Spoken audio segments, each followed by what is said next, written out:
Thank you, David. Okay, so this is first go around with the story here. You guys are the guinea pigs. As a parent, you always want to do what's best for your child, and to always sacrifice yourself for the good of your child. Make sure that he's safe and secure. So this story basically discusses that. And this was me and my wife were in Europe. We were there for 2 weeks, and my wife's very into schedules. This was our last day in Paris, and she wanted to figure out a hack to avoid jet lag. So in order to do that, and we didn't have a babysitter at the time, we decided that we would do something really late at night in France, in Paris, and we would take our son with us. So we asked around for something that's really late that we could all do together as a family, and somebody told us Moulin Rouge. Oh no! So there we were. We went off to Moulin Rouge. Now, Moulin Rouge starts at 12 a.m. So it actually is perfect for if you want to avoid jet lag. And we didn't have a babysitter, so it was perfect. So we all decided to go. And the tickets were expensive. They were $200 each. But also, there was this, we were told that, our friend told us that she went there when she was 3 years old. But there was also, before we paid, there was a lengthy, terms of agreements, which we didn't really read, 5 pages. And we just, we just paid, and that's it. So we go there. And the first thing the bouncer does is just give us this look of disgust.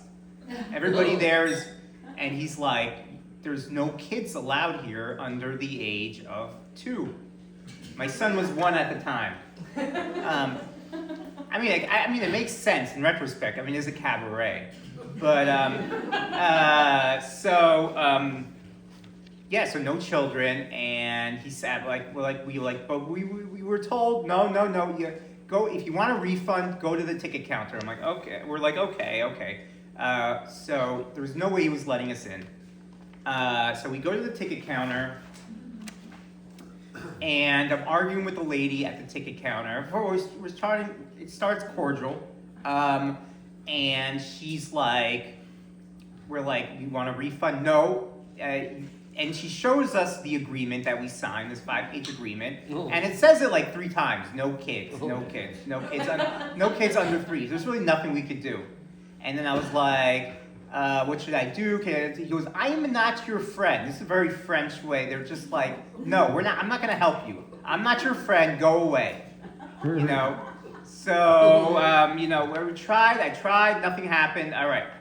So now we had 2 tickets that we spent $200 on, and I was like, well, one of us is gonna. We could either all not go, or just one of us won't go. And I was like, Ivy. Usually when you go to these Broadway things, they're not so great anyway. They're kind of cheesy. Let's be honest, like the Rockettes or something like that. This is probably gonna be like that. But Ivy likes dance.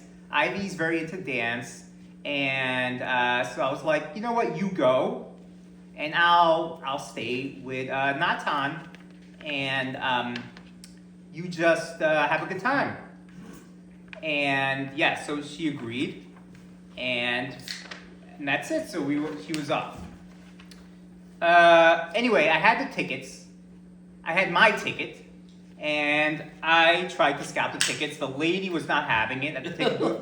She did not want me scalping the tickets in front of, literally I was going to the people that were about to buy the tickets. That wasn't cool. But I didn't care. I wanted eventually, the hoity-toity people didn't want to buy a ticket for me, even though I had a kid in a stroller. You think that would give me some sympathy? No, it did not.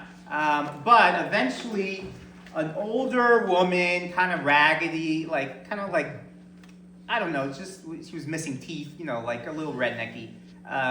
She was into it, and I sold her the tickets at half off, and she bought the tickets, and I did away with the tickets, and I was happy.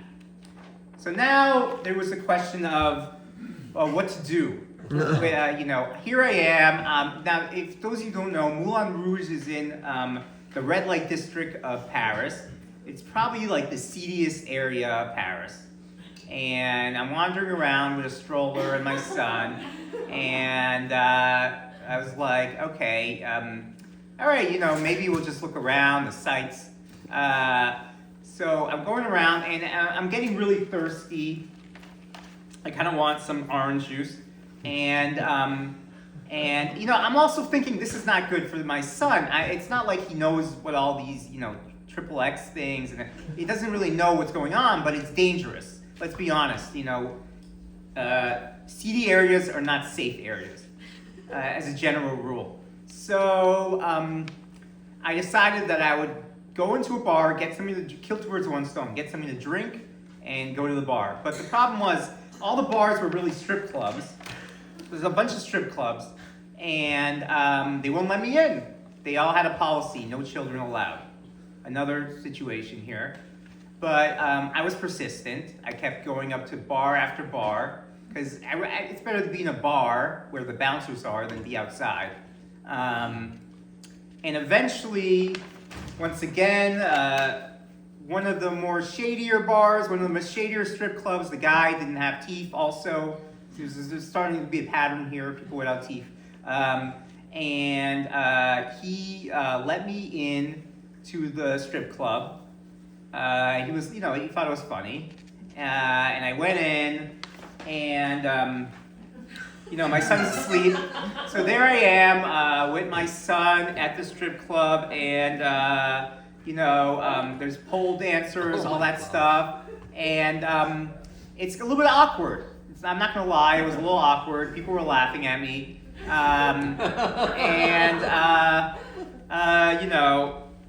Anyway, my wife texts me, "How are you doing?" And I'm like, I think I'm gonna leave. I was planning on waiting for her, but she's like, I have another hour left. Okay, fine. So I just scheduled an Uber. I was gonna get out of there. But before I left, I wanted a memento for the occasion, because let's face it, how many times am I going to be in the red light district in France with my son, in a strip club? So I had my Ray-Ban Meta glasses, and I tried to record with them, but the problem was it's too dark.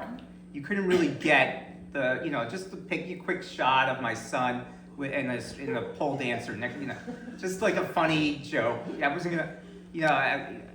Whatever. I was gonna show it to only friends only. I don't want OnlyFans. Oh yeah, no OnlyFans. I didn't want social services to come after me, but I just thought it would be funny. But anyway, this glasses didn't work, so I decided I'll just take a quick video on my phone.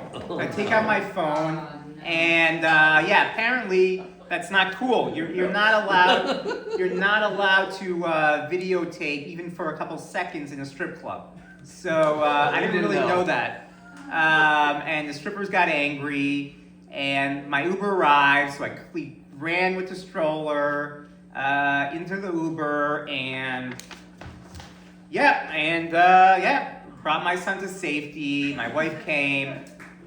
I did what was best for my son. Well, I had to leave anyway.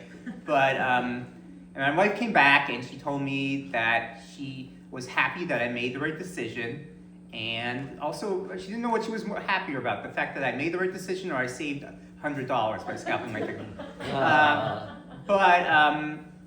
asked her how the show was, expecting it to be horrible. She's like, it was the best show ever. Yeah, it was awesome. So, all right, I had my own show. Anyway, thank you.